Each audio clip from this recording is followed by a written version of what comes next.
আমি পূর্ব মেদিনীপুর থেকে সঙ্গীতা। তোমরা সবাই কেমন আছো? আশা করছি যে যেখানে আছো সবাই সুস্থ এবং ভালো আছো।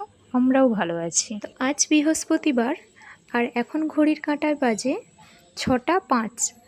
তো তোমাদের শ্রদ্ধা ও ভালোবাসা জানিয়ে আমার ভিডিওটা শুরু করছি। সকাল 6টা থেকে বিকেল 5টা পর্যন্ত আমি কি করলাম সারাদিন সেটুকুই তোমাদের সামনে তুলে ধরবো। তোমরা দেখতে থাকো।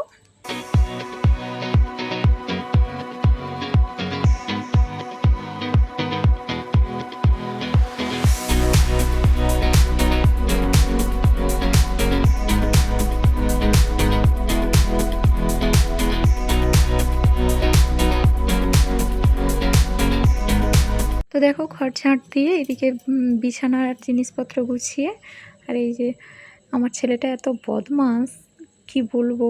ওই যে ঘর মুছছি, ঘর মোছার জলটাতে শুধু ফিনাইল জলটাতে নোংরা হাত দিচ্ছে আর এরকম ছড়াচ্ছে। তার জন্য ওকে বারবার সরিয়ে আমাকে চারপাশটা মুছতে হচ্ছে। তো কী করবো, কিছু করার নেই। তো যেহেতু বাচ্চা নিয়ে আর কেউ নেই, তোর কাকিমাটাও কাজ করছে, যার কারণে ওকেও দিয়ে আসতে পারি না। তো ওকে নিয়েই করতে হচ্ছে সব কিছুটাই। তোমরা দেখতে থাকো।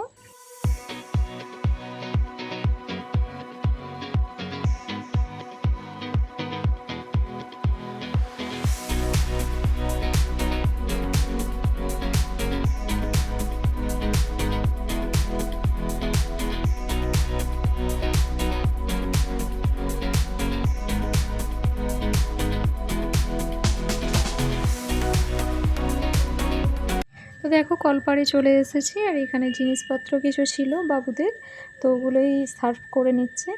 আর এখানে দেখো এই যে জলের বোতল টোতলগুলো আছে, তো ওগুলোও ভরে নেব। আর এই ছেলেটা এত বদমাশ, ওকে সারাক্ষণ এদিক ওদিক করতে করতেই আমার সময় চলে যায়।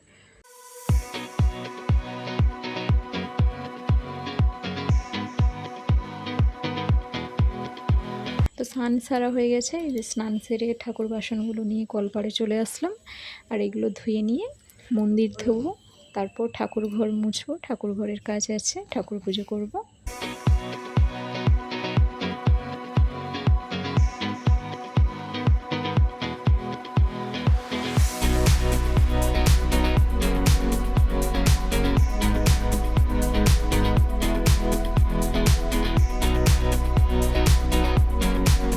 ঠাকুর বাসন টাসন ধুয়ে নিয়ে এদিকে চলে আসলাম মন্দিরে। আর এই যে মন্দির ধুয়ে নিচ্ছি, মন্দির ধোয়া হয়ে গেলে তারপর ঠাকুর ঘর মুছে নেব, নিয়ে তারপর ঠাকুর পুজো টুজো করবো।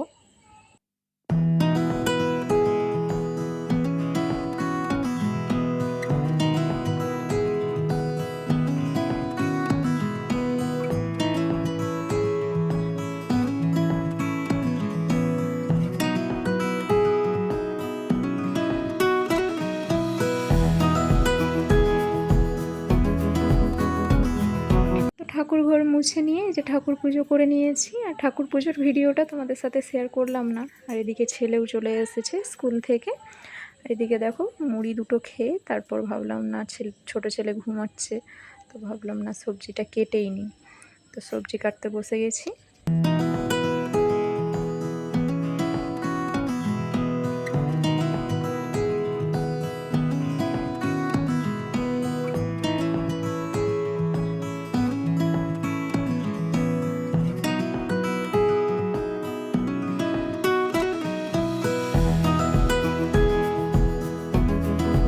তো সবজি কাটা হয়ে গেছে। আর এখানে দেখো এই যে বাটতে বসে গেছি। শিল নোড়াতে প্রতিদিনই আমাদের বাটতে হয়, আমাদের মিক্সার গ্রাইন্ডার নেই, তো যে কারণে প্রতিদিনই আমাদের শিল নোড়াতেই বাটতে হয়। আর বেটে নিয়ে তারপরে এই যে দেখো সবজিটা কেটে নিয়েছিলাম। আর এদিকে ডালও বসিয়ে দিয়েছি। যেহেতু ছেলেটা ঘুমোচ্ছে, তো ঝটপট রান্না বান্না সেরে নিই। তো উঠে পড়লেই আবার নিয়ে কাজ করতে হবে, যে কারণে ঝটপট কাজটা সেরে নিয়ে চেষ্টা করছি। তো জানো তো প্রত্যেকটা গৃহিণীর এই যে গরমে রান্না করা একটা চ্যালেঞ্জিং ব্যাপার। তো কিছু করার নেই।